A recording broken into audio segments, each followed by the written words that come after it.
Nakakaranas po tayo ng iba't ibang klaseng pagpapala ng Panginoon. Blessed to give, blessed to serve, ayan, blessed to build, lahat po. And then now, ang mensahe naman, kung may booklet po kayo, kung wala naman, magpiprint si JB. Meron ba silang booklet, JB? Wala? Okay. So, ayan, si ate, pwede yung mahiram. Ako wala, ano? Yung attendee natin. Ito po, yung ang lupang pangako. Ito, I do believe, ito po ay sinulat ni Pastor Sunny mahigit ng 10 taon at marami pong napagpala sa booklet na ito. Kaya hindi po ako gumawa ng sarili kong outline. Ginamit ko rin po yung outline ni Pastor Sunny para madali nating ma-review or madali natin masundan. Ang mensahe po natin ngayon ay patungkol po sa mga hadlang. Ano ba ang mga hadlang? Para ang buhay natin sa pagsunod kay Kristo, maranasan natin yung tinatawag na modern day promised land of the Lord to us. Ano ba ang mga promised land ng Panginoon? Ang sabi ng Panginoon last Sunday, ang place of promised land is a land flowing with milk and honey.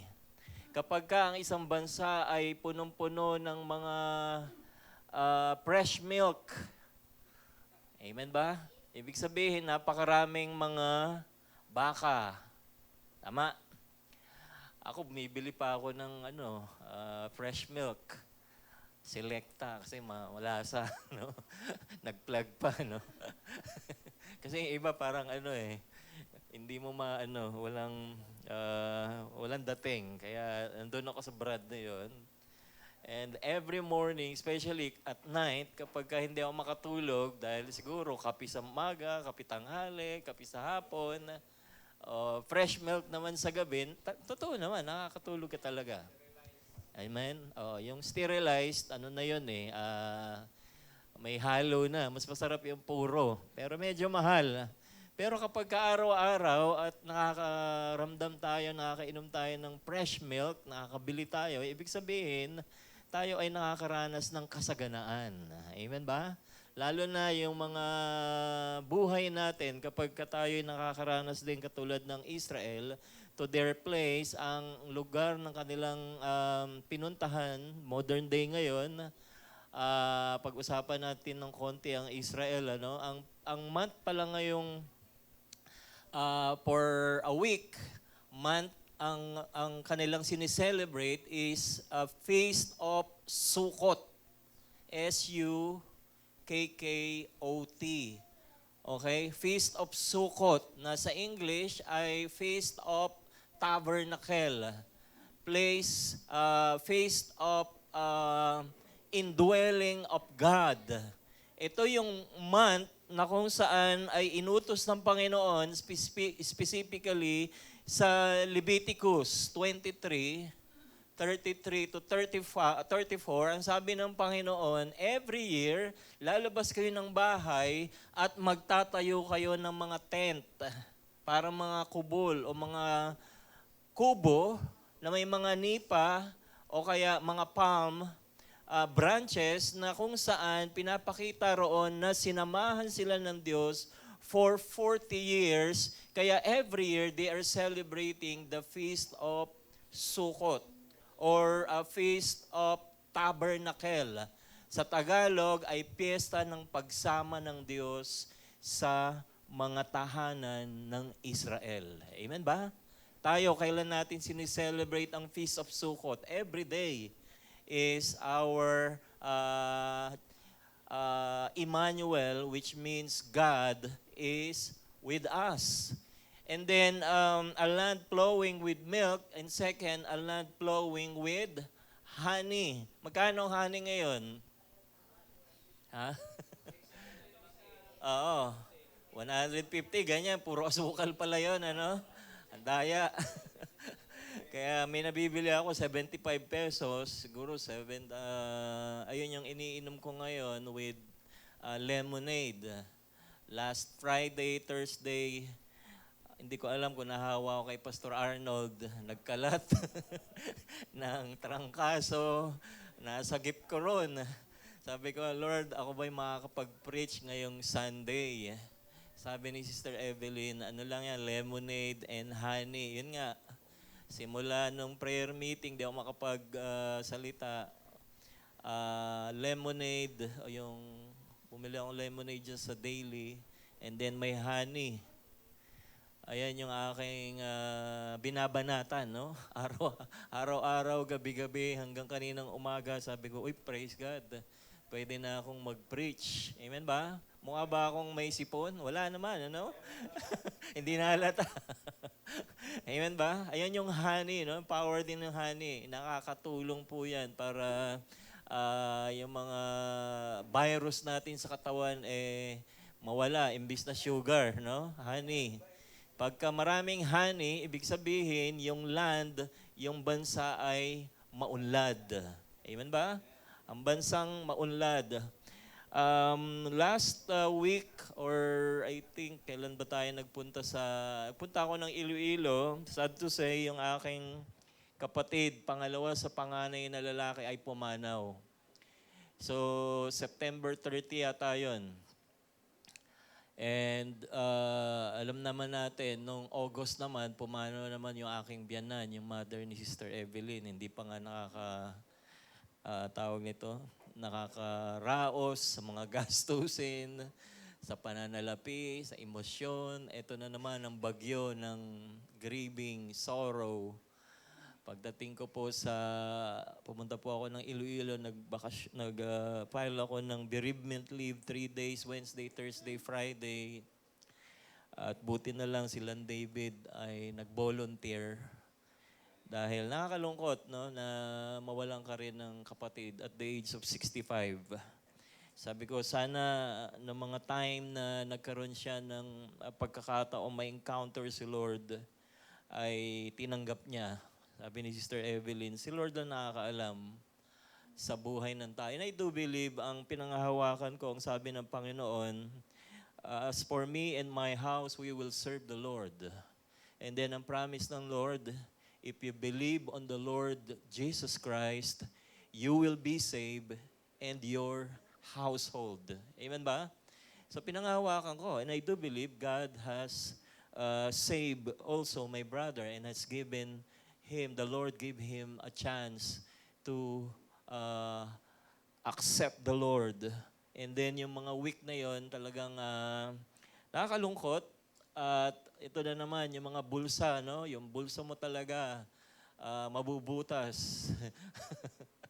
Sabi ko, hindi ko alam kung saan pa kami kukuha. Sabi ni Sister Evelyn, huwag ka na muna magbayad ng kotse. Yan. Huwag ka na muna magbayad ng bahay. And then, huwag na muna tayo magpunta ng Japan. Mga gano'n, mga pangarap muna natin, side-side natin. Pero I do believe God is doing something. Amen ba? And glory to God, napagtagumpayan namin yung week na yon. And the blessing was, nagkaroon ako ng new perspective dahil meron pala kaming promised land doon sa aming bayan sa Iloilo, particularly Santa Cruz, San Miguel. Meron palang piece of land na 10,000 square meter. Isang ektarya. Ang nakikinabang lang yung mga kapitbahay. No? And sabi ng mga kapatid, magtayo ka ng church dyan.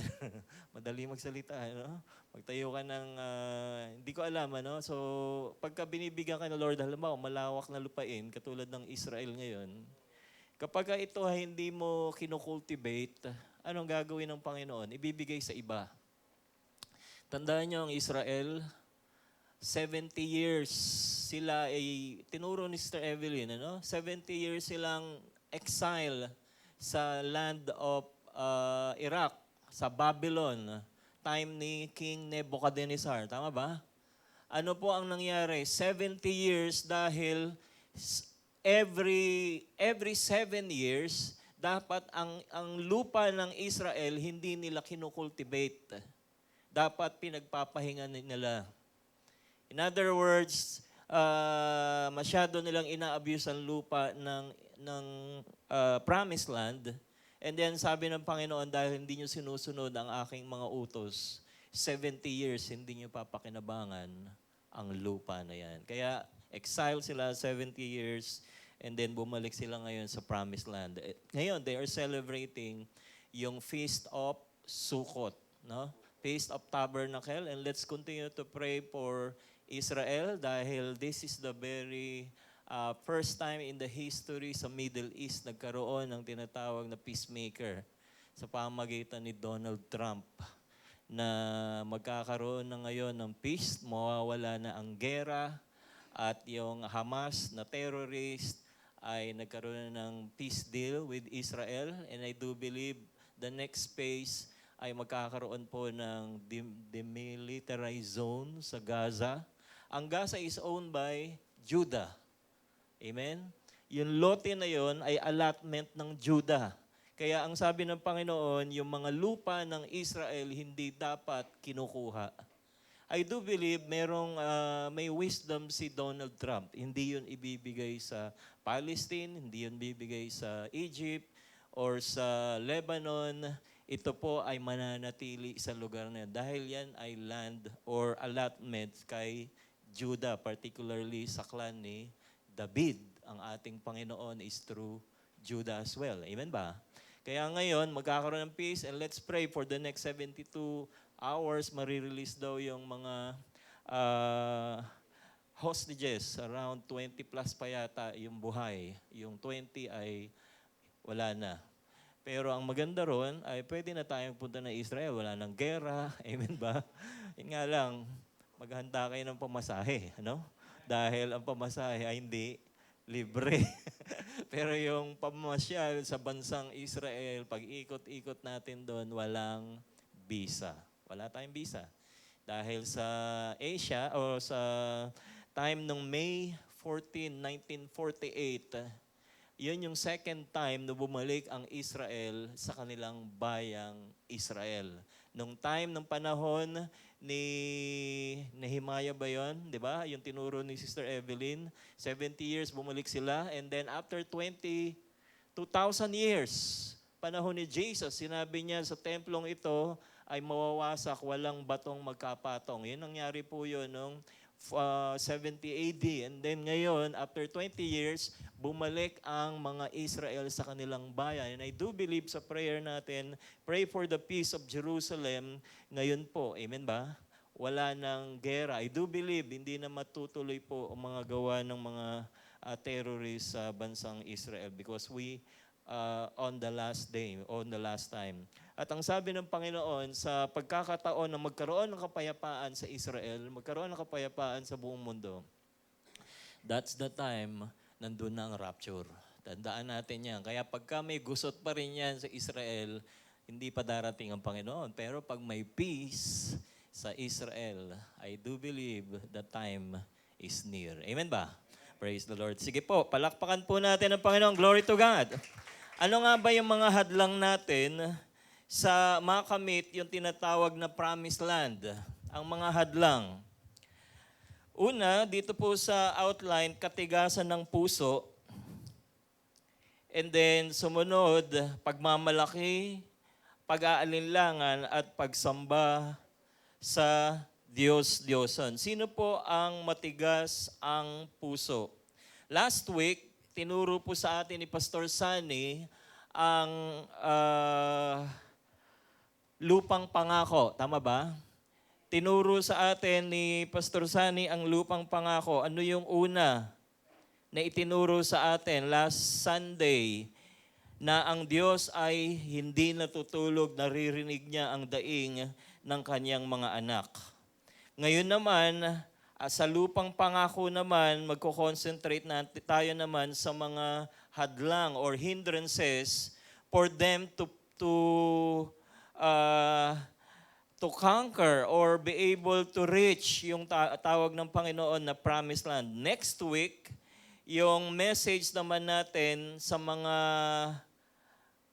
ang kagubatang pag-iisip. Bakit sila for 40 years nag-wander into wilderness for 40 years. Well, in fact, 11 days lang dapat nilang makakamit or maaabot, mararating ang promised land. And then after which, ang last Sunday ay paano makakapasok dahil sa pananampalataya. Kaya yan po yung booklet natin. Hingiin nyo na lang po kay JB or electronic. Pwede ba natin i-upload JB sa group chat para masundan na lang nila yung booklet natin. Okay, so ang lupang pangako, ang mga hindrance ay katigasan ng puso. Ano po ang katigasan ng puso? Dito po sa ating outline, ang sabi po rito sa commentaries na si Pharaoh, yung Pharaoh's heart, yung namumuno sa Egypt, was hardened 11 times. Yung kanyang puso ay pinatigas ng Panginoon ng 11 beses. At 7 times, o 7 occasion, God hardened the heart of Pharaoh. Binasa ko po ang Exodus, napakahaba po talaga siyang istorya. Amen. Hindi po nyo kayang upuan lang yan ng 1 oras, 2 oras, 3 oras. I think siguro 1 buong araw para nyo maintindihan yung tinawag ng Panginoon na si Moises. Amen ba? Kung titingnan po natin sa Exodus chapter 1, tinawag ng Panginoon si Moises at ang sabi doon sa pagkakasulat ng sumulat ng Exodus na si Moises, ang ibig sabihin ay inahon sa tubig. Amen? Yan po ibig sabihin ng Moises. Na ang description, praise the Lord. Yung description ng sumulat, ang batang itong si Moises ay napaka-gandang lalaki. No? Ang batang ito ay napaka-cute. Ang batang ito ay very delighted pagka ikaw ay tumingin sa kanya. Amen ba? Sino po ang sumulat ng Exodus? Dahil sinulat ni Moises. Amen ba? Kaya yung description niya, nung baby siya ay magandang baby. Di ba? Siyempre, alam nga naman sabihin niya na hindi cute. Huh? Hindi siya ampunin ng queen or anak ng Pharaoh na wala silang anak. Kaya nung nakita nila si Moises na inanod sa Nile River, bakit inaanod sa Nile River ang mga Israel, ang mga bata? Ang Nile River, mamaya i-discuss natin, meron silang Diyos ng Nile River na ito'y umaapaw na tubig. Para siyang irrigation. No? Alam niyo yung purpose ng irrigation? Nagbibigay ng tubig sa mga pananim, mga lupa. Yung nagpunta kami doon sa lupain namin, isang hektarya, yung dulo, may 100 meters na ang sabi doon ay gagamitin ng DPWH. At sabi ng kapatid ko, hindi kami pumayag daw. Hindi siya pumayag. Dahil gagamitin lang daw yon para sa kanilang ghost project. Sabi ko, pati ba naman dito, tinatalo? Ako naman, sabi ko naman, kung irrigation yan, di ba pakinabangan ng ibang mga farmers doon na kailangan nila ng tubig. And then, nung tiningnan ko nga naman sa mapa, ayan, ginawa ni David ng pangalan yung aming small piece of land, Villaviejas Farmhouse. Yan. Pag tinype niyo sa Google Earth, nandun na siya, no? Tama nga naman, napakalayo para maglagay ng irrigation. No? So talagang gumagawa lang talaga ng pera. Kung sino man ang may plano doon, sabi ko gano'n, napakalayo niya para magawa ng irrigation. Dahil dapat area ng sa mataas pa, medyo lumapit doon sa area namin. So kung ano man ang plano nila, the Lord will judge them. Pero 100 square meter, napakaliit lang yon sa province. Pero sa atin, di ba, napakalaking lupain na yon o bahay. Malaking bahay na yon, may house and lot ka na, may parking ka, siguro 2 kotse. Doon ay napakaliit niya lang. Pero balikan po natin, na si Moises ay tinawag ng Panginoon at sa mga batch niya, siya lang ang niligtas ng Diyos.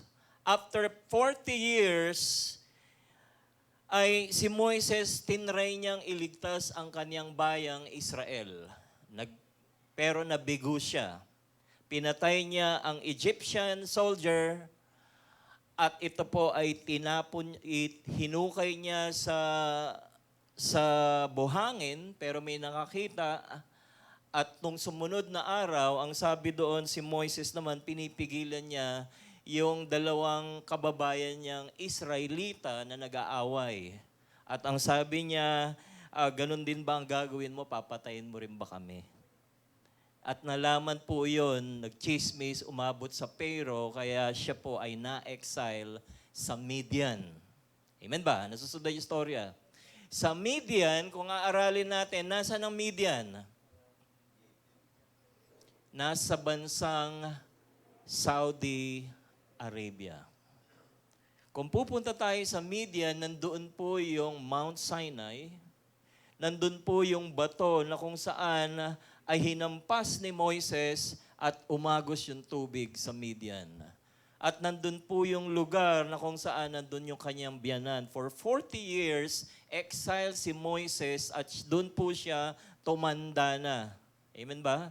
Sa Egypt, 40 years.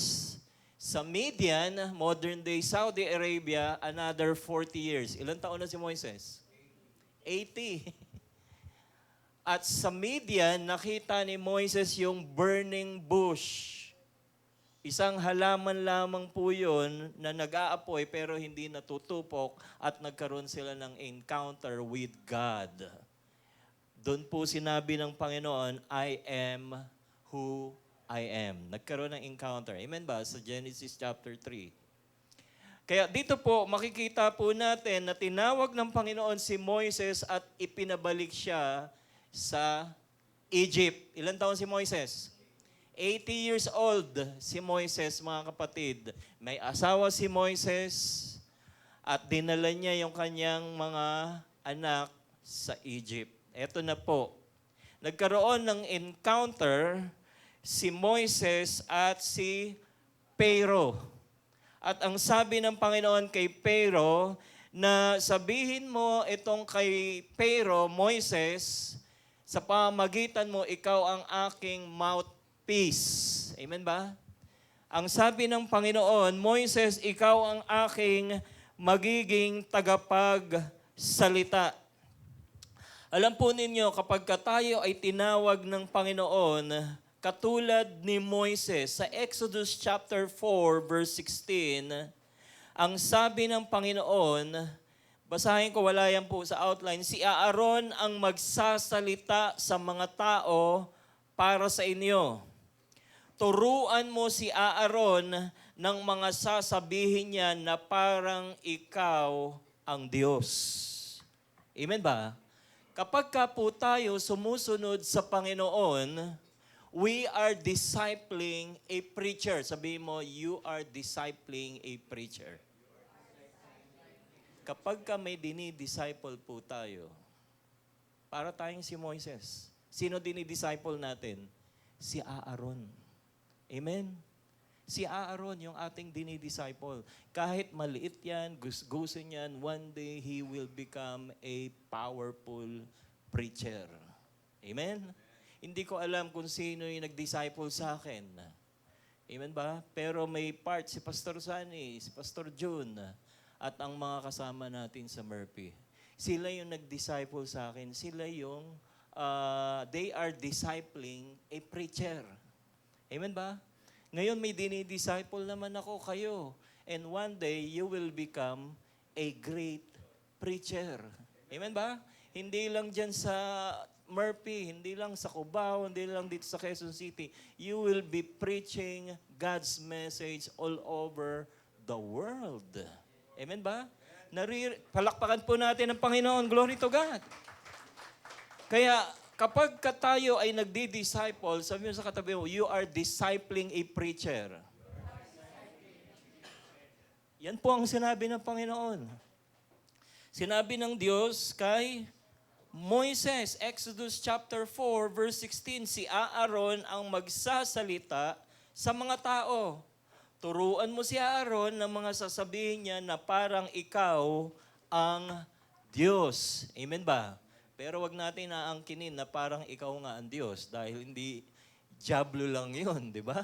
Sino po ang nagsabi na bumubulong kay Eva at Adan? Hindi, ikaw, di ba? Magiging Diyos ka pagka kinain mo yung pinagbabawal na bunga ng punong kahoy.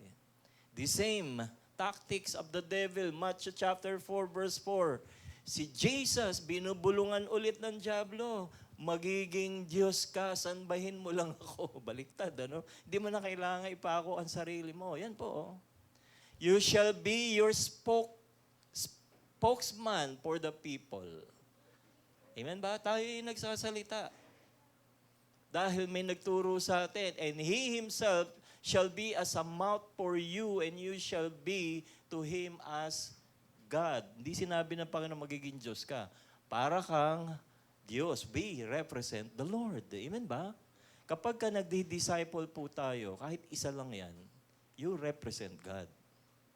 At ang dinidisciple nyo ay si Aaron, a high priest of the Lord. Kaya dito sa atin, lahat tayo ay nagdi-disciple. Amen ba? Yung mga walang disipulo o hindi nagdi-disipulo ay, tamad. Pwedeng tamad, Hindi magiging preacher. Amen ba? Oo, hindi natin nasusunod ang pinapagawa ng Panginoon. Basahin natin, bakit ang tigas ng ulo ng Pero?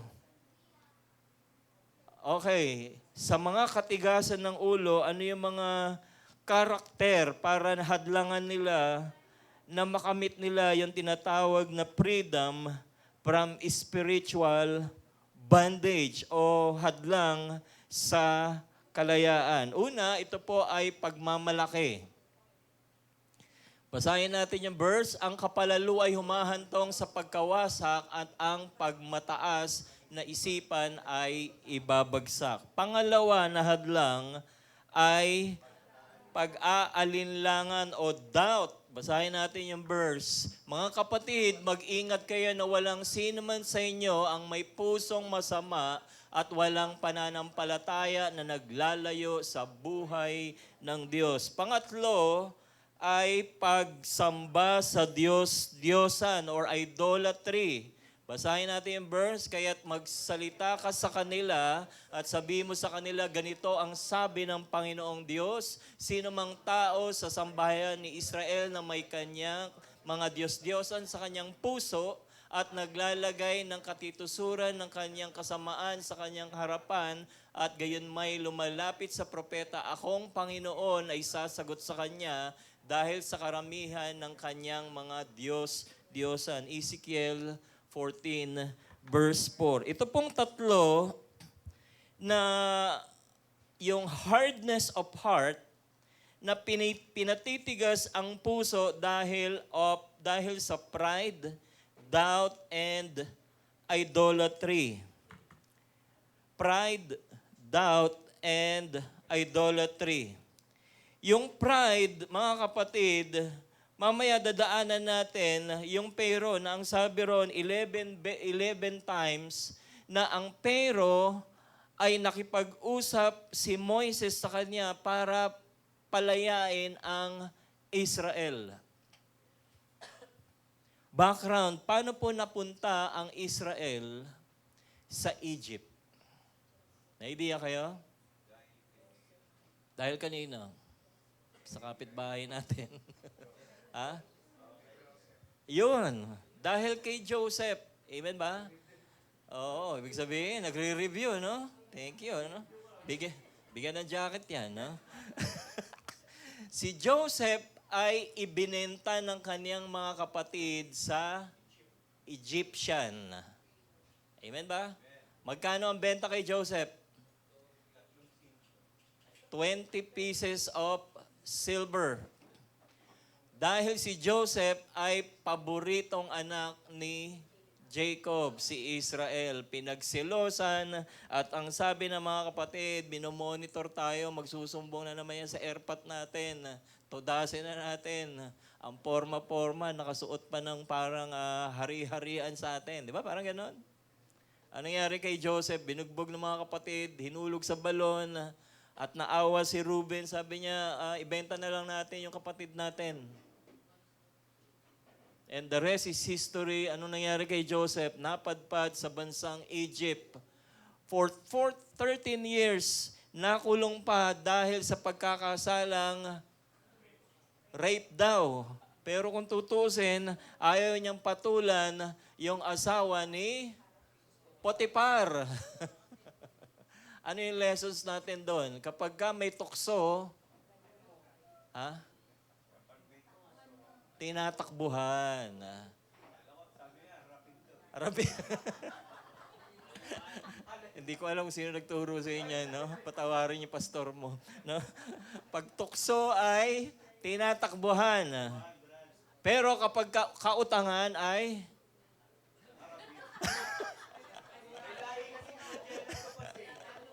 tinataguan. Hindi, hinaharap. Amen ba? So isipin nyo, 13 years si Joseph nasa land of Egypt, pinagpala ng Panginoon, naging manager ng mga ari-arian at negosyo ni Potiphar. Si Potiphar ay isang leader sa Egypt. And then after a while, siya po ay nakulong sa bintang na siya ay ng rape. In other words, hindi pinagbigyan. No? Delikado. Hindi niya pinagbigyan yung asawa ni Potiphar at siya ay dinimanda ng rape. 13 years nagpray si Joseph sa kulungan at gumamit ang Diyos ng paraan. Nagkaroon ng panaginip si Pharaoh na hindi ma-resolve ng kaniyang mga salamangkero at mga leaders. Na ang sabi doon, may isang prisoner na nag-i-interpret ng dreams. Kaya si Joseph tinawag na Joseph the Dreamer. And then, in-interpret niya yung dream ng Pharaoh at ang sabi niya, Pharaoh, 7 years ay punong-puno ng kasaganaan sa buong Egypt. During that time, ang Egypt ang pinakamakapangyarihang bansa sa buong mundo. Modern day, parang silang United States of America. Napakapangyarihan nila. And then, nandun napadpad si Joseph. Ang sabi niya, 7 years. Punong-puno tayo ng good harvest. And then another 7 years is famine. Lahat ng 7 years nating inipon ay kakainin ng susunod na 7 years. Maraming mamamatay sa buong bansang Egypt at sa buong mundo. Amen ba? Ano ang sabi ng Pharaoh kay Joseph? Napakatalino mo. Dahil sa iyong katalinuhan, ikaw na ang magiging prime minister ng Egypt. Amen ba? Instantly, siya ay naging leader ng Egypt. Wala nang tataas sa'yo maliban sa akin as Pharaoh. So, in other words, nagkaroon ng harvest, 7 years, lahat ng 20% stocks ay nandoon sa kaban ng Egypt. Kaya nagkaroon ng income tax return. Yan, in-implement ni Joseph. At pagkatapos ng 7 years, famine. Saan umabot ang famine? Sa Canaan, kung saan nandoon yung 11 tribe of Israel. Kasama yung kapatid ni Joseph, si Benjamin. Amen ba? Nakita niyo yung story, ginagamit ng Panginoon ang kanyang lingkod na si Joseph. In other words, nagpunta sila sa Egypt, wala na sila makakain, magugutom na sila kahit may pera sila. Nagpakilala ang kanilang kapatid na kanilang binugbog, binenta, at kanilang kinukutya. And then yung panalangin o yung panaginip ni Joseph na bukas luluhod ang mga tala. Yun sabi ni Pastor Sunny last Sunday. Amen ba? Kaya lumuhod ngayon yung kanyang 11 siblings, yung mga kapatid niyang lalaki. Actually, may kapatid silang babae. Di ba? Dina yata ang pangalan. Di na masyadong na-mention doon. Pero another story yun. Ano po ang nangyari doon? Ang sabi ni Joseph, another 7 years, hindi kayo makakasurvive kung babalik kayo sa Canaan. Kaya dito na lang kayo sa bansang Egypt. Particularly sa Goshen, doon tayo maninirahan dahil doon pwede kayong mag-alaga ng mga hayop. Amen ba? And then 400 years has passed. Diba? 400 years. Ano na nangyari? Patay na si Joseph. Patay na yung Pharaoh. Ilang Pharaoh na ang dumating for 400 years? Ilang henerasyon yun? May idea kayo? Siguro mga 7, mga 8. Kasi, di ba, ang span life ngayon, 70 lang, 80. Swerte na yung 100 during that time. Si Moises, 120 years. Amen ba? Hindi nakilala si Joseph. Ano na nangyari sa bansang Israel? Naging alipin. Naging katulong. Hindi pwedeng bumoto. Hindi pwedeng mag-aral sa kolehiyo. Dapat sila lang ay mga domestic helper. High school graduate lang. Hanggang senior high ka lang. No? Parang gano'n. Pagkatapos, ikaw ay worker na. Tagagawa ng tisa. Ano pa? Tagagawa ng semento. Tagagawa ng bricks. Tagagawa ng pyramid. Mga, ano tawag nito? Libingan ng mga Pharaoh, mga kilalang tao. Yan ang buhay ng mga Israel. And then dahil dumadami na sila, ang sabi roon sa Numbers chapter 6 and Numbers 32, ang bilang ng mga lalaki, 20 years old and above, is around 600,000. So, syempre, ilan ang mga babae doon? Ganon din. Ilan ang mga matatanda? Ilan ang mga bata? More or less, ang populasyon ng Israel sa Egypt is roughly 2 million to 3 million people. Napakaraming tao. Amen ba?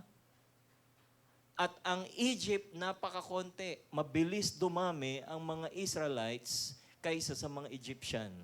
Sa takot ng mga Egyptian, anong ginawa nila? Pinapatay nila yung mga lalaking baby. Inaalay nila sa Nile River. And then dito na natin makaka-capture yung story na matigas itong si Pharaoh sa panahon na ni Moises. After 400 years, ginamit ng Panginoon si Moises, bumalik siya sa Egypt at nagkaroon ng tinatawag na pagtutuos. Amen ba? Ano po yung pagtutuos nila? Makikita po natin yung mga hadlang.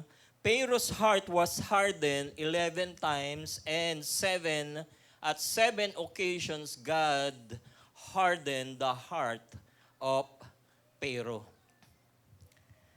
Una, makikita po natin yung pride. Sabi mo sa katabi mo, pride. Ayan po yung pride. Amen ba? Sino po ang mga may pride sa kanilang buhay? Sa Exodus chapter 5, diyan ba yun? Pagmamalaki, wala, no? Sa Exodus chapter 5 verse 2, nung nagkaroon ng encounter si Moises, sabi ni Moises, Lord, haharapin ko yung Pharaoh. Utal-utal akong magsalita. Sinabi niyo na ba yun sa sarili niyo? Lord, di ako marunong magsalita, hindi ako nakapag-aral. Diba? Tsaka hindi ako nagbabasa ng Bible. Paano ako magpipreach? Oo nga naman, no? Mag-aral tayo. Ano ang sabi ng Panginoon? Kay Moises, basta puntahan mo yung Pharaoh. And then pinuntahan niya yung Pharaoh, Lord, anong ipapakita akong kapangyarihan? Ano ba hawak mo? Sabi mo sa katabi mo, ano meron ka? Ha? Bible. Si Moises may tungkod. Tama ba? 80 years old na eh. Kung 80 years old ka na, kailangan mo na talagang tungkod, umakit ng mga bundok dahil kailangan mo ng pangatlong paa. Ano? Yung tungkod mo, yan ang aking kapangyarihan. Nagkaroon ng encounter. Ano sabi ng Pharaoh? Who is the Lord? Sino ba yung Diyos mo? That I should obey His voice. To let Israel go, I do not know the Lord, nor I will let Israel go. Sino ka ba, Moises? Utal-utal ka ngang magsalita. Oh, alam ko, inampung ka ng tiya ko. Alam ko, nakapatay ka, exile ka nga eh. Parang gano'n, ano? Eh, sino ka ba? At sino ba yung Diyos mo? Who is the Lord that I should obey His voice? Sabi niya, ito ang aking Diyos, ang kapangyarihan niya nasa aking tungkod. Bang! Pinakita niya yung kanya tungkod naging ahas. Sabi ng Pharaoh, kaya rin namin yan. Oh, di ba? Salamangkero, gumawa din ng himala. Dalawa pa. Pero ang ginawa ng tungkod ni Moises na naging ahas, kinain yung dalawang ahas ng Egypt. Pero hindi pa rin naniwala yung Pharaoh. Nagmamalaki pa rin siya. Amen ba? Tayo mga kapatid, meron din po ba tayong pagmamalaki? Sabi mo sa katabi mo, meron ka rin bang pagmamalaki? Naalala ko yung istorya ni Balak at saka ni ano ba pangalan nun? Balam, no? Balam. Si Balam, sabi niya, i-curse mo yung Israel habang sila'y nagtatravel, Balaam. Pero si Balak, si Balak, propeta, sinakyan niya asno, i-curse niya yung Israel. Anong ginawa ng asno? Hindi sinunog. Ayaw niya, imbis na pupunta sila ng south, ayaw sumunod ng asno, no? Pa-north. Ayaw mong sumunod, ha? Pinalo ni Balak yung asno. Ilang beses? Ang daming beses. Anong ginawa ng Panginoon sa asno? Nagsalita yung asno. Amen ba? Anong sinabi niya? Ikaw, ang lupit-lupit mo. Ang sabi niya? Papupuntahin mo ako sa bayan na yon na hindi naman yon ang inuutos ng Diyos. Nagkaroon sila ng encounter. Nagsalita yung asno. Amen ba? Nag-preach yung asno. Ano yung message natin dun? Minsan pag tinawag tayo, si Pastor Raul Domo. Wow, parang Reverend Edu Mansano. Di ba parang, wow, proud, di ba? Isipin natin, mga kapatid, kahit yung mga asno, pwedeng gawin ni Lord na preacher. Wala tayong pagmamalaki. We're just a mouthpiece of God. Sinasabi lang natin ang pinapasabi ng Panginoon. Hindi dapat tayo magmamalaki. Amen ba? Kasi kung magmamalaki tayo, gagamitin ni Lord ulit ang mga bato para magsalita. Gagamitin niya yung mga baby para magsalita. Or gagamitin niya ulit yung mga asno, mga kabayo, para mag-preach ng Word of God. We cannot put ourselves on a position na nagmamalaki tayo sa kakayanan natin. Ang pinagmamalaki natin kung ano ang inuutos sa atin ng Panginoon. Amen ba? Amen. Praise the Lord. Sige po, palakpakan po natin ang Panginoon. Glory to God. And then, anong ang ating mga application pagka dumaraan sa atin yung tinatawag na yung pride? No? Pagka dumadating sa atin ang pride, siguro ang action natin is everyday, sabihin natin, Lord, I will give to you and I will surrender to you all in all. Amen ba? Pag-pray tayo sa Panginoon, alam natin na ang mundo ay punong-puno ng mga kayabangan. Amen ba? Lagi tayong magpasubmit sa Diyos at hindi sa sarili nating kakayanan. Pangalawa sa outline natin is breaking the bond of doubt. Yung pagdududa. Diba? Gibain ang mga hadlang. Yung pagdududa, siguro ang application natin dito sa pagdududa, huwag tayong magkaroon ng tinatawag na spiritual amnesia. Sabihin mo sa katabi mo, spiritual amnesia. Ano yung, parang ano yun, sa hearing sa Senate, di ba? Anong tawag doon? Selective memory. Se- sele- Hindi, yung naalala niya, siguro yung magkano? Siguro mga 40. Siguro mga 25, no? Mga gano'n, no? Hindi ko siya kilala, pero kasama sa, wag na nga, no? Praise the Lord.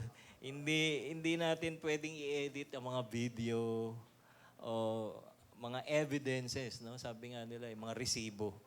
Hindi natin pwedeng i-edit.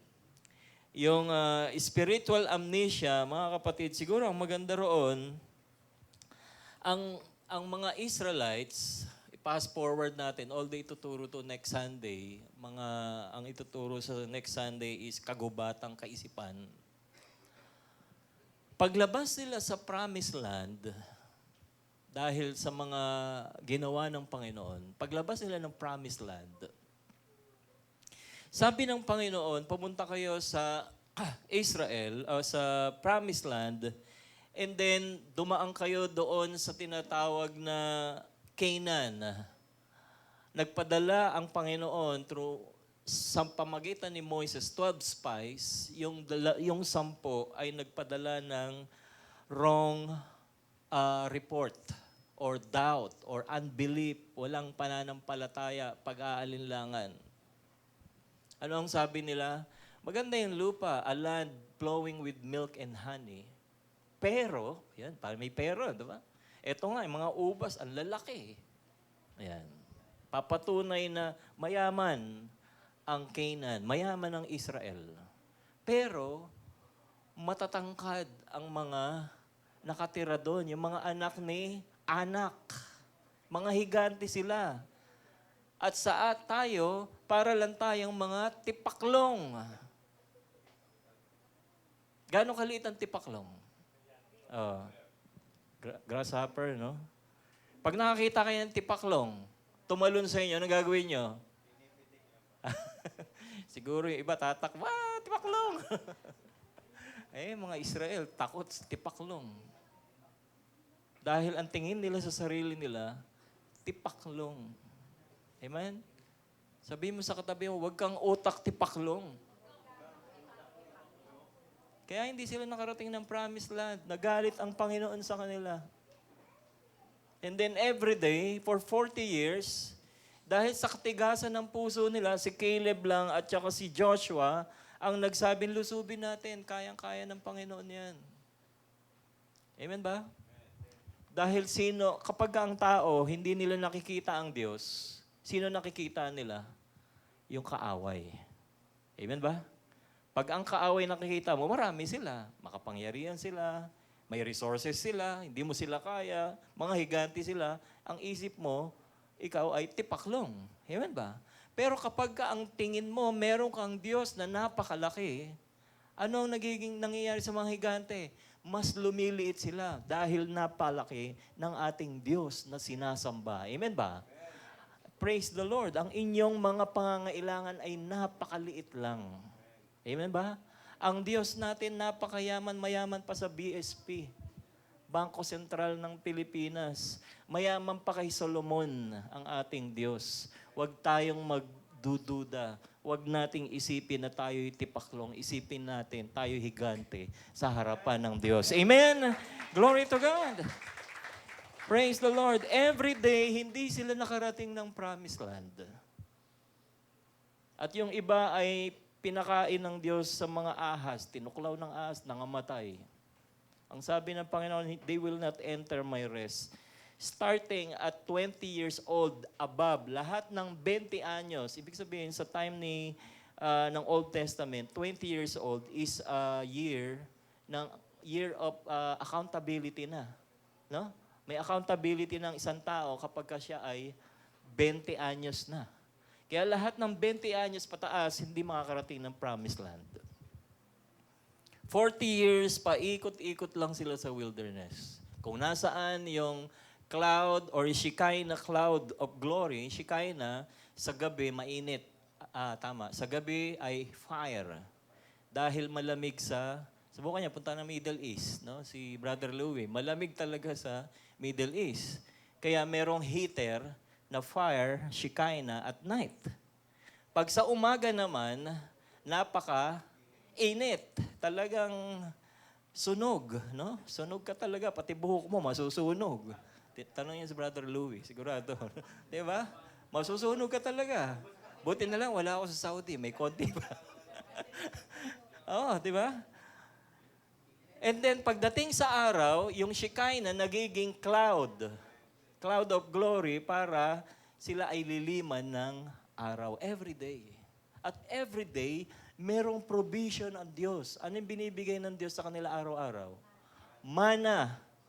Ano ibig sabihin ng mana? Hindi alam. Parang ganon. Anong klaseng pagkain yan? Hindi alam. Kaya yun pala ibig sabihin ng mana. Hindi alam. Anong pagkain yan? Hindi alam. O kakain tayo ng hindi alam. Ayun pala ang mana. Yun pala yung root word nun. Mana. Every day, babagsak ang mana at inuutusan ang mga leader ng tahanan. Every day, lalabas kayo ng tent, ng inyong kubol, ng inyong tabernacle, ng inyong sukot. Every day, lalabas kayo, kukuha kayo ng mana para sa inyo araw-araw. Amen ba? Every day. And then tinuro sa atin ng Panginoon, Matthew chapter 5, every day, Lord, give us this day our daily bread. Nagpipray ba kayo daily? Baka, Lord, bigyan niyo ako ng isang sakong bigas and then next month na ulit ako magpipray, our daily bread. Pang isang buwan na, Lord. Kaya binibigay sa kanila everyday para yung kanilang pagtitiwala ay hindi sa sarili nila, pagtitiwala sa Diyos. Amen ba? And then everyday there is a provision. Lord, give us this day for our daily need, our daily bread. Araw-araw may provision ng Diyos sa kanila. And yet, siguro, sa tanghali, pizza, no? Kasi para siyang bread, no? Sa hapon, ensaymada. Pwede naman, no? Lagyan mo ng konting, piaya sa gabi. Kinabukasan, pandesal. Ano pa? Isipin nyo na, no? Pastor, gugutom na kami. Monay, tasty, gardenia, lahat na, no? Pinoy pandesal. Tinapay pa rin. No? Anong ginawa ng mga Israel? Nagreklamo na naman. Lord, wala bang karne? Nagreklamo na naman. Kaya yung mga reklamador, sabihin mo, wag kang reklamador. Ano nangyari sa reklamador? Binigyan ng Diyos ng karne. Ano yung bumagsak na karne? Pugo. Nakakita ng pugo? Maliliit na ibon. Ang bababa lang. Di kuha sila ng pugo. Anong luto nila araw-araw? Chicken Joy. McDo. KFC. Adobo. Fritada. Nasal. Bacolod. Andox. Ano sabi sa Bible? Na-impatyo sila, nangamatay. Nasobrahan sa cholesterol. Dahil yung mana pala for 40 years is enough for you to live a long life. Amen? Imagine nyo si Moises, 120 years, walang high blood, walang cholesterol, hindi malabo ang mata, hindi napupudpud ang sapatos, Hindi nagpapalit ng damit. Hindi napupudpud ng damit. Hindi pumuputi ang buhok. Hindi nagkakaroon ng wrinkles. Dahil lahat ng nutrients sa mana nandoon pala. Amen ba? Kaya minsan, pagka pinapadaan tayo ng Panginoon, Lord, lugaw na naman. Lord, kamote na naman. Hindi nyo alam na kung ano nutrients na binibigay ng Panginoon dyan. Kaya makontento tayo, huwag tayong magreklamo sa Diyos. Amen? Amen. Praise the Lord. Kaya nag-aalinlangan. Kaya isulat natin. Siguro isipin natin, bago ka naman nakakilala sa Panginoon, may bahay ka ba? Wala naman Bago ka nakakilala sa Panginoon, may asawa ka ba? Diba? Hirap na hirap ka nga, lagi kang busted. Diba? Bago ka nakilala, wala ka namang kotse, wala ka namang motor. Siguro yung mga bagay na yun, maging thankful tayo, isulat natin. At pag dumating yung bagay na nagda-doubt tayo sa Panginoon, Lord, thankful, meron ako nito. Lord, thankful, meron ako nito. Thankful, healthy ako. Lord, thankful, hindi ako kasama dun sa Ghost Project. Lord, thankful, wala akong kaso. Lord, thankful, I'm healthy and willing to serve the Lord. Palakpakan po natin ang Panginoon. Glory to God. Eto na, gibain natin. Doon na tayo sa gibaan. Gibaan, ano? Medyo mahaba-haba po ito. Gibain ang mga hadlang. Ito po yung mga hadlang na ipinakita ng Diyos. Mabilis lang natin gagawin ang tunay na Diyos laban sa bulaang Diyos. Bakit pinarusahan ng Diyos ang Pharaoh, ang buong Egypt, bago sila umalis ng Egypt? Pwede naman sila kagad umalis ng Egypt, pero ang sabi ng ating pinag-aralan, 11 times God hardened the heart of Pharaoh. Bakit? Dahil gusto ng Diyos ipagtanggol ang kanyang bansang Israel. Gusto ng Diyos magkaroon ng hustisya. Amen ba? Kung tayo po hindi nakakaranas ng hustisya, tandaan po natin, hindi natutulog ang Panginoon. Ipagtatanggol tayo ng Diyos. Ito po ang sabi, at paparusahan ko ang lahat ng Diyos-Diyosan sa Ehipto. Ako si Yahweh. Isa-isahin po natin, ano ang mga Diyos-Diyosan sa Ehipto. Ngayon, aking nalalaman ng Panginoon ay lalong dakila kaysa sa lahat ng mga Diyos sapagkat iniligtas niya ang bayan mula sa kamay ng mga Ehipsyo, nang sila'y magpalalo laban sa kanila. Magpalalo, magyabang. Etong B, ang 10 salot, yung 10 plagues of Egypt. Ano yung unang plague? Ano yung unang salot? Naging dugo ang Nile River. Wala silang makaing isda. Ayan kasi yung pinagmamalaki nila. Meron silang Diyos na ang pangalan ng kanilang Diyos ay Kum. Di ba? May pangalan pala yung Diyos-Diyosan nila, Kum. Yan, yung guardian of Nile River. And then, anong ginawa ng mga Egyptian? Kayang-kaya rin nila. Gawa rin yung mga salamangkero sa tubig. Ginawang dugo. Wow, talagang diablo, no? Papasikat din. Naghukay sila ng mga balon para magkaroon sila ng tubig. Pero wala na silang isda. Isipin nyo, wala ka ng isdang makakain. Ano lang, kakainin mo na lang? Meat and vegetables. Pero walang ligtas sila. Pangalawa, nasalot ay a frog invasion. Ang pangalan ng Diyos ng Egyptian sa frog ay Hek. Kapag ka ang mga frog, sa dami ng frog, pumunta sa kwarto nila, pumunta sa kainan nila, pumunta sa mga bahay nila, pero sa Israel, walang mga palaka. Nung isang araw, umaatras yung sasakyan ko. Naatrasan kong palaka, ang laki. Sabi ni Sister Evelyn, may palaka. And then, nung winawalis ko na, buhay pa si Hek.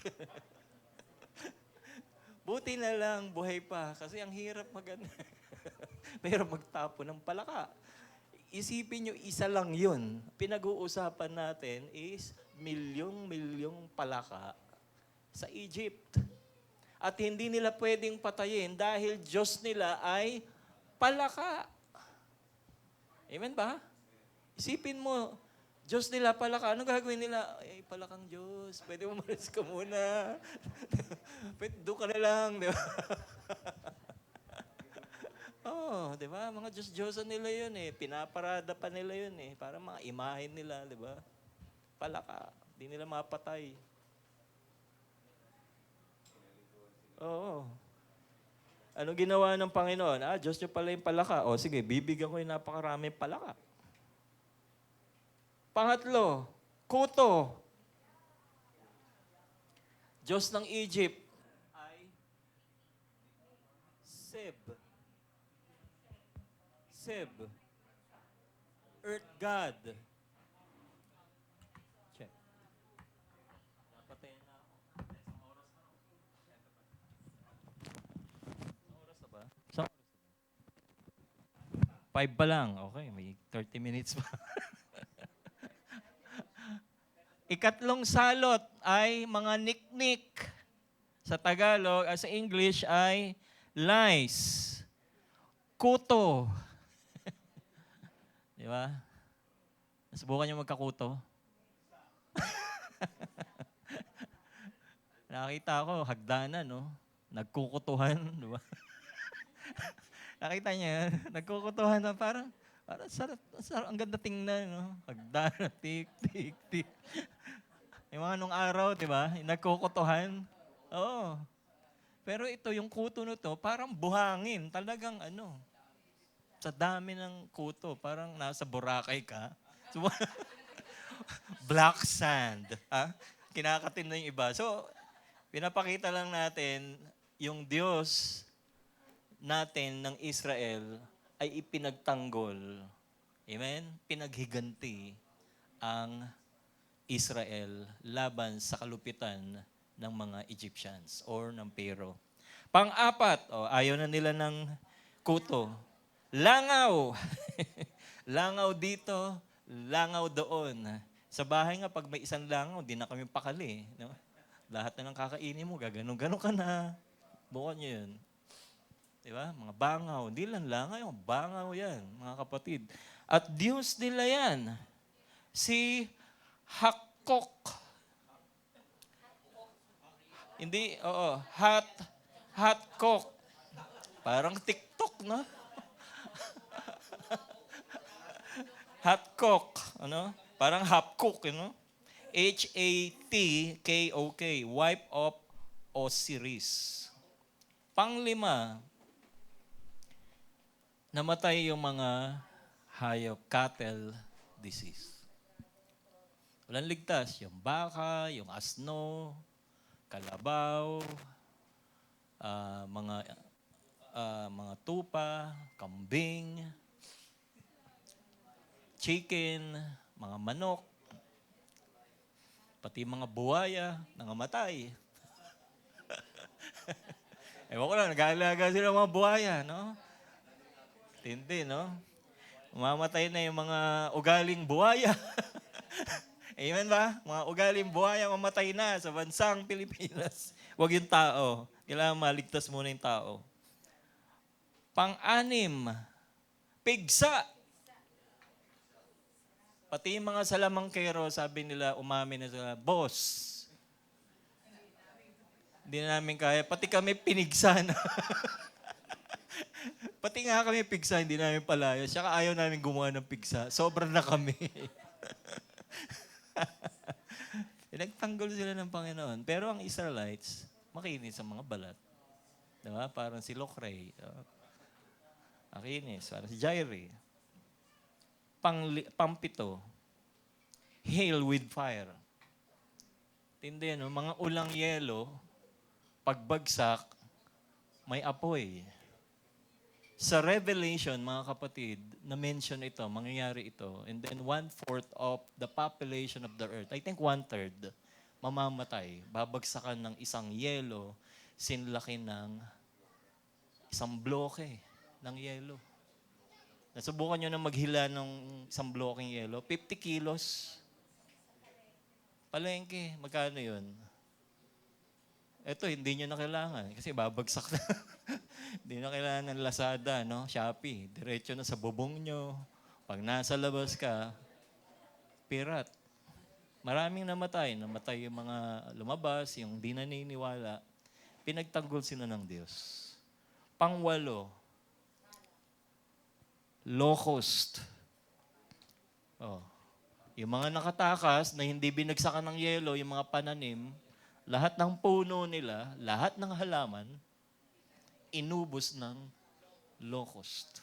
Balang, ubos, peste. Isipin nyo yung bansang napakayaman. Ano mangyayari sa bansa nila? Babagsak ang economy. Amen ba? Parang yung nangyari sa Russia. Yung pera nilang 100, biglang naging 10 piso yung value. Ang liit na. Ganun, nangyari sa kanila. Bagsak ang economy. Hindi na sila powerful. Although may mga soldiers pa rin sila. Later on, papakita natin mamaya. Namatay din pati yung mga soldier nila dahil sa dagat na pula. Hinabol nila yung Israel, and then sumunod sila. Pagdating ng gitna, binalik ni Moises sa pamagitan ng tungkod yung tubig. Ano nangyari sa 600 soldiers, warriors ng Egypt? Lunod lahat. O, sino na magtatanggol sa Egypt? Wala na. Wala na silang gobyerno, wala na silang cabinet, no? Wala na silang DPWH. Wala na silang mga manggagawa. Wala na silang AFP, wala nang PNP, ubos lahat. Bagsak ang economy. Pinabagsak ng Panginoon. Amen ba? Pinagtanggol sila ng Panginoon. Next, ika-siyam. Sun God. Nagkaroon ng dilim for 3 days. Pagka walang kuryente, walang internet, walang, 'di ba? Walang rice cooker, walang Netflix. Ano mangyayari? Siguro yung mga bata, ano? Nagwawala. Walang internet, no? 'Di ba? Isang oras lang walang internet, galit na yan. Parang ano na. 'Di ba? Bayad ka ng internet. Away na yan, no? Eto 3 days, shutdown. Bagsak ang ekonomiya ng Egypt. Pero may kuryente sa Goshen, kung saan nandun ang mga Israelites. And then last, death of firstborn.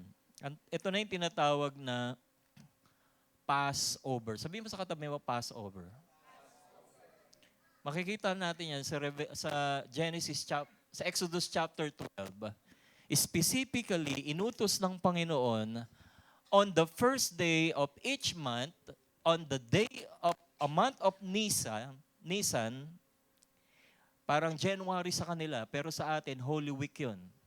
Pagdating ng April, parang sa context ng Pilipinas, on the 10th day, bago mag-Holy Week, kukuha kayo ng tupa, alagaan yan. On the 14th day, pagdating ng Nisan 14, papatay niyo yung tupa. Yung dugo ilalagay nyo sa amba ng pintuan. At lilitsunin nyo yung tupa ng buong buo, pati yung laman nila, at kakainin ninyo. Yung sobra, susunugin ninyo. At magsuot na kayo ng damit dahil yung araw na yon, aalis na kayo sa Egypt. Amen ba? Yung firstborn son ng mga Egyptians na walang amba sa pintuan nila, ang dugo ng kordero, pagdating ng angel of death, pinapatay yung panganay. Pati yung mga hayop na panganay, pinapatay.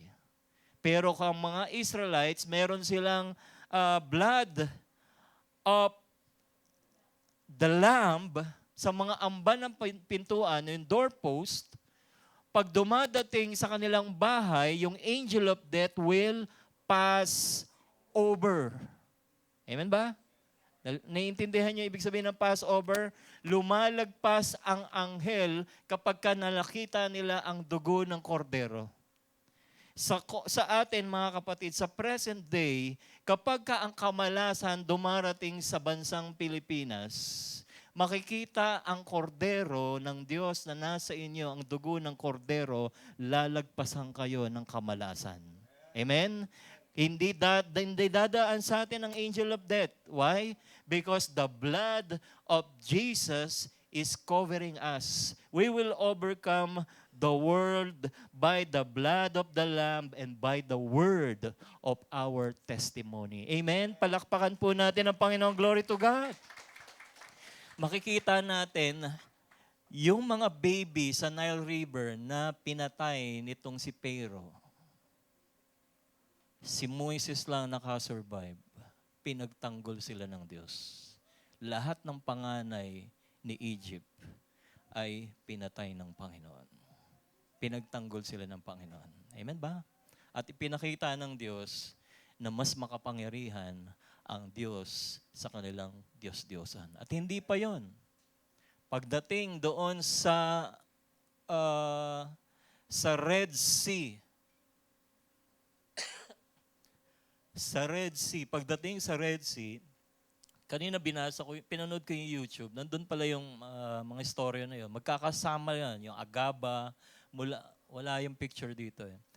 Mula sa Egypt, naglakbay sila papunta sa Sinai Peninsula, tumawid sila ng Agaba, nandun yung Red Sea. At dun sa Agaba, nakita ng mga nag-research na nandun yung mga historical facts na nandun nalunod talaga yung more than 600 soldiers ng Pero. Amen ba? Kaya doon po makikita rin natin paano sila naglakbay papunta sa Midian at paano sila nakarating doon sa Mount Sinai, nagkaroon ng encounter with the Lord. Natanggap nila yung 10 Commandments of God na ating ngayong binabasa sa Exodus chapter 20, beginning verse 5. Amen ba? That we will love the Lord with all of our heart, mind, and soul, and we will love others as we love ourselves. Amen. Palakpakan po natin ang Panginoon. Glory to God. Ngayon naman po, anong application pa natin dito sa ating pinag-aaralan? Kilalanin ang tunay na Diyos, talikuran ang mga hadlang. Basahin po natin yung verse sa Galatians chapter 5, verse 19 to 21. Ngayon, ay hayag ang mga gawa ng laman. Ang mga ito ay pakikiapid, karumihan, kahalayan, pagsamba sa Diyos-Diyosan, pangkukulam, alitan, pagtatalo, paninibugho, pagkagalit, pagkasarili, pagkabaha-bahagi, mga pagkakampi-kampi, pagkainggit. Tingnan muna natin yung screen. Balikan lang natin. No? Ayan, no? Mga kapatid. Kapag ikaw ay tinatamaan, sabihin mo sa katabi mo, magbago ka. Yun lang, no? Magbago lang, mga kapatid. At baka maipasama pa tayo doon sa 10 plagues of Egypt. Huwag naman sana. Sumunod.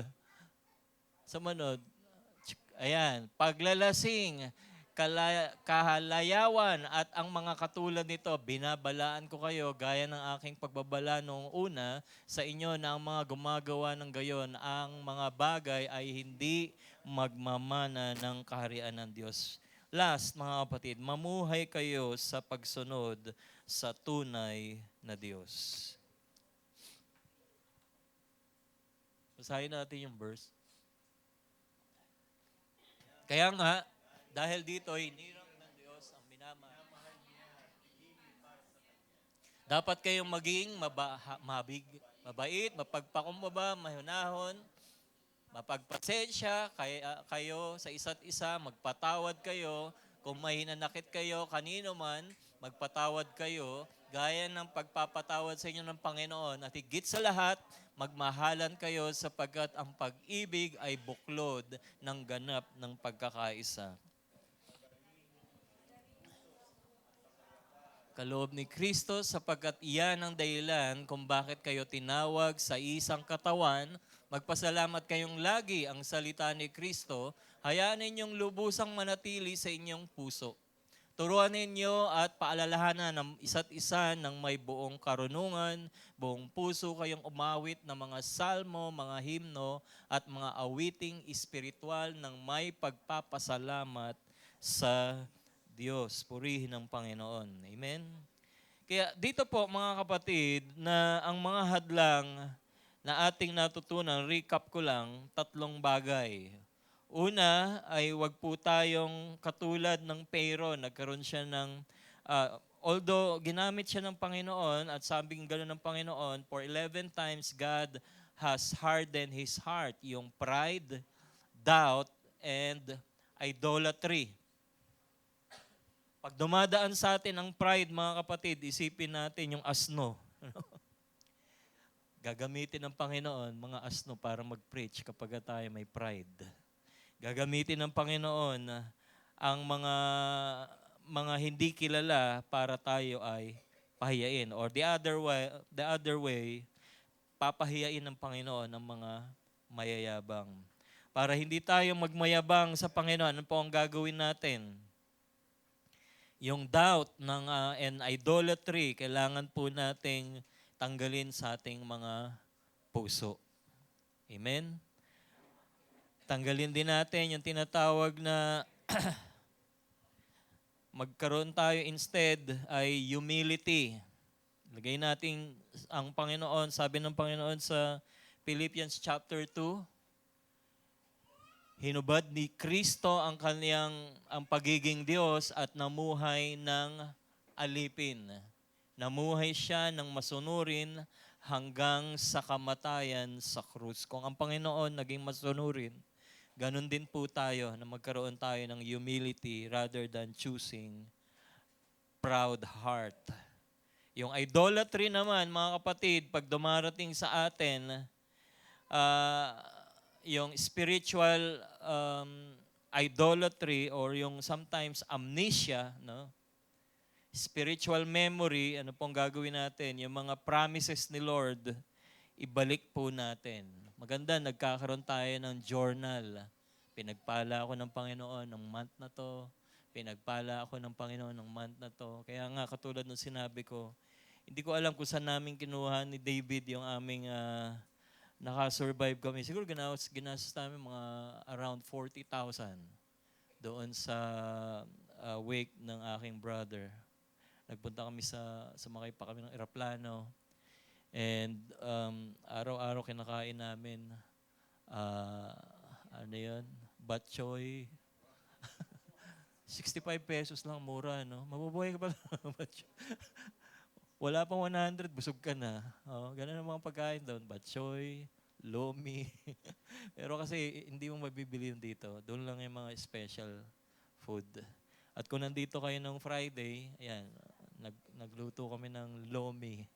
Umapaw ng lomi dito. Okay, sotanghon. Nagluto si Michelle. And ano pa ang gusto kong sabihin? Isulat natin yung mga promises ni Lord. Amen ba? Kaya minsan pag nagda-doubt, sabi ko, huwag nating isipin yung next week, isipin natin yung ngayon. Minsan kapag iniisip mo, saan tayo kukuha ng pambayad sa kuryente next week? Isipin mo muna yung ngayon. Bayaan mo na yung bukas. Problema. Sabi ni Lord, di ba? Hayaan mo yung bukas, problema para sa kanyang kinabukasan. Sapat na ang araw para sa kanyang pangangailangan. Amen ba? Every day, mga kapatid. Bukas na naman. O, huwag mo na naman isipin yung next week. Amen ba? Do not worry. Huwag tayo mag-worry. And then, pagka pumapasok ang mga Diyos-Diyosan, mga sa puso natin, mga kapatid, ayan, isipin natin ang nangyari sa Egypt. And then, isipin natin na ang Diyos natin, hindi siya maliit na Diyos. Huwag natin gawing ang Diyos ay parang piso. Minsan nga, yung piso wala ng value eh. Diba? Yung mga piso, nahuhulog sa kalye, walang pumupulot. Na hindi naman pinapansin eh, parang barya na. Huwag natin isipin ang Lord ay piso. Amen ba? Isipin natin ang Diyos natin, napakalaking Diyos. Amen? Huwag tayong magda-doubt, huwag tayong magkakaroon ng proud heart, at huwag nating ilagay ang Panginoon sa maliit na sisidlan. Isipin natin, napakalaki ng ating Diyos na sinasamba. Amen? Tumayo na po tayong lahat. Praise the Lord. Palakpakan po natin ang Panginoon. Hallelujah. Praise the Lord. Umawit po tayo ng awit. At bago yun, tayo po'y sumunod sa panalangin. Sabihin natin, Panginoong Jesus, marami pong salamat sa iyong salita. Tinatanggap ko po ang iyong salita. Tulungan mo po akong sumunod sa iyo. At tulungan mo po ako, Panginoon, magkaroon ng humility at heart, sumunod sa Panginoon, Sumunod sa Panginoon. at isipin ko araw-araw, At isipin ko araw-araw, ikaw ang nagbibigay sa akin ikaw ang nagbibigay sa akin ng pangangailangan. ng pangangailangan. Marami pong salamat Maraming magawa sa pangalan ni sa Jesus. pangalan ni Jesus. Amen. Amen. Praise the Lord. Mawit po tayo ng awit.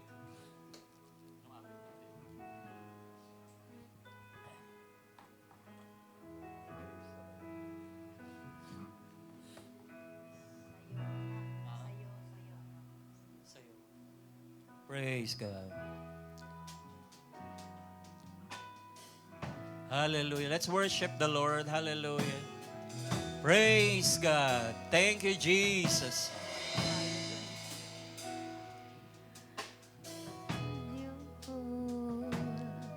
Sa iyong lahat ng pagsamba, luwalhati.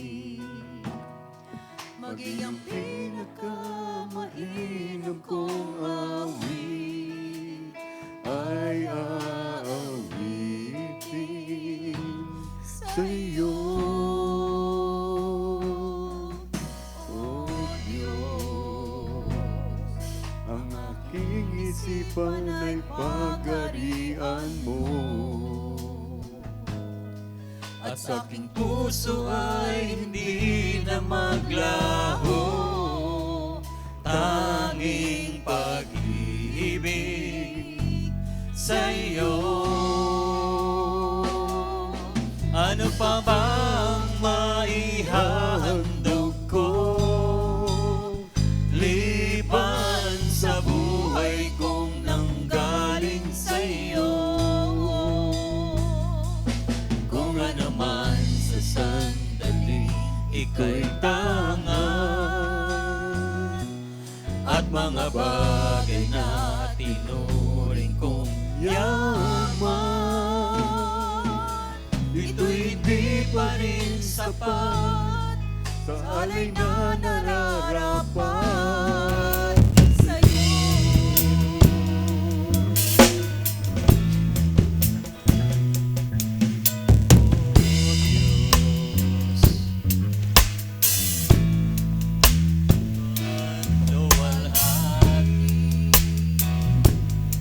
Maging ang pinakamainam kong awit ay aawitin sa iyo,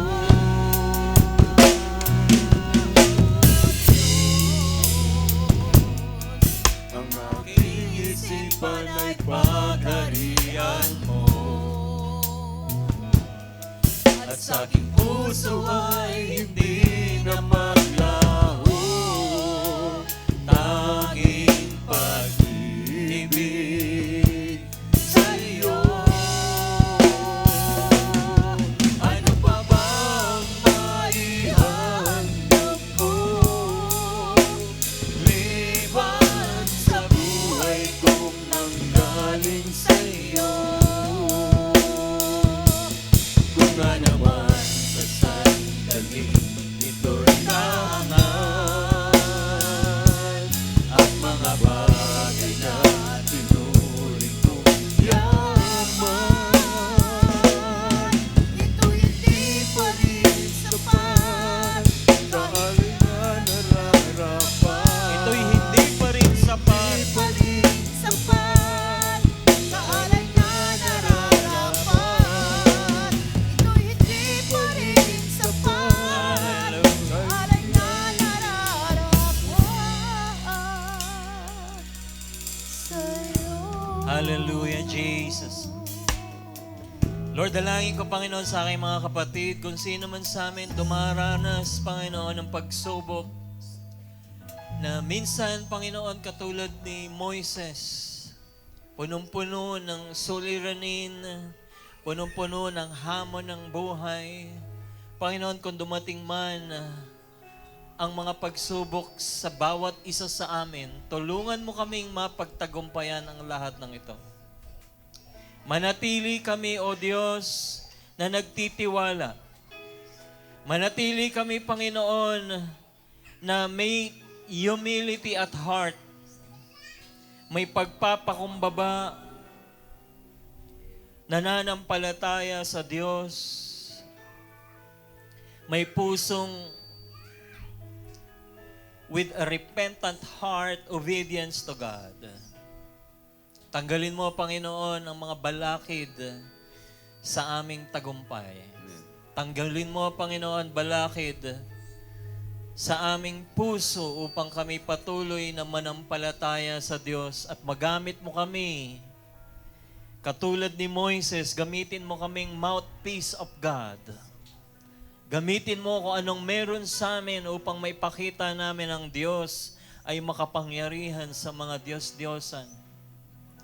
Gamitin mo kami, Panginoon, upang maipakita sa maraming tao ang Diyos namin ay buhay na Diyos.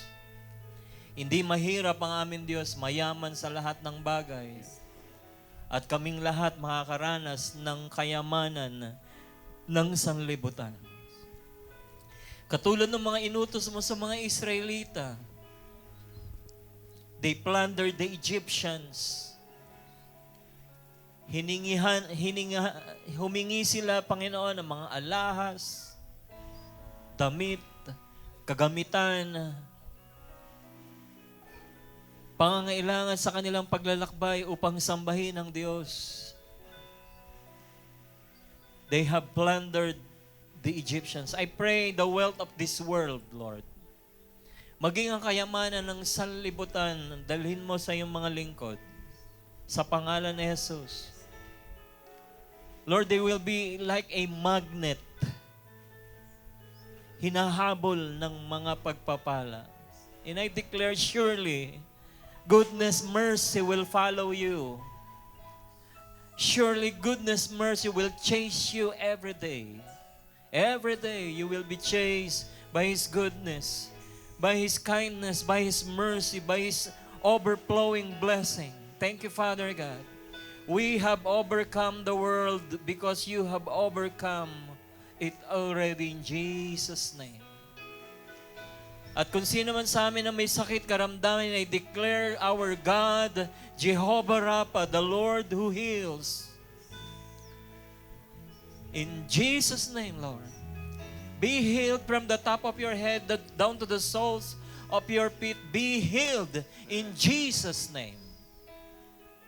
We are all healed and covered by the blood of Jesus. At lahat ng durungawan sa langit, ang bintana, pintuan ng langit ay ibuhos mo. Sa pag-uwi namin, dala-dala mo po namin lahat ng benepisyo ng krus ng Kalbaryo. Tanggapin natin lahat sa pangalan ni Jesus. In the name of Jesus. May the Lord will bless you every day.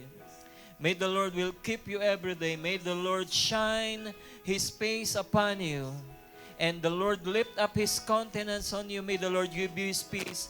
In Jesus' name, everybody agree and say, Amen. Praise the Lord. Umawi tayo ng pagsamba sa Panginoon.